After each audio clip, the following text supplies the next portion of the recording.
Okay, what I'm going to show you right here is just how to rig our crappie slider grub on just a standard regular slider head. This is our original flat slider head, and I'm going to rig it on that for open water or fishing, with the hook exposed.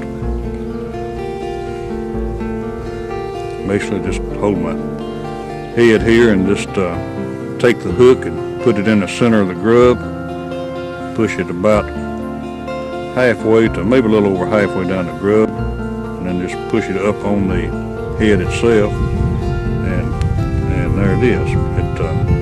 Try to get a little straighter right here, but basically just rig the grub like that with the hook exposed, and you can swim that through the water.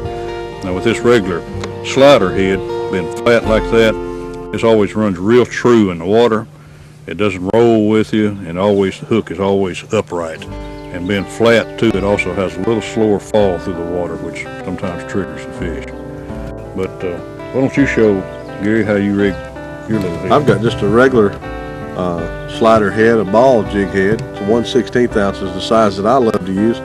And what I do is I'll take that jig head and I turn it up where the hook is straight up, and I take the slider grub, and if you'll notice on the slider grub, there's a long side and a short side of that paddle tail. Mm-hmm.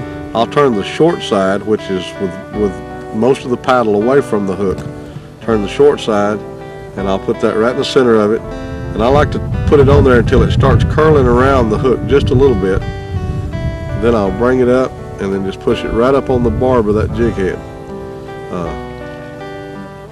And there you have it, just like so. Ready to swim through the water. That's ready to swim through the water. Now once again, that's not weedless, but for fishing over the top of stake beds and counting down, that works very well in my type of fishing situation. And there's a lot of fishing situations out there, and like I said, there's no wrong way to fish a slider grub. If it's working for you, then by all means, use your techniques and make sure that you stick with them if they're working for you. If they're not working for you, change techniques and try other ways of fishing. But this technique works for me, and I know the weedless technique works for a lot of other people.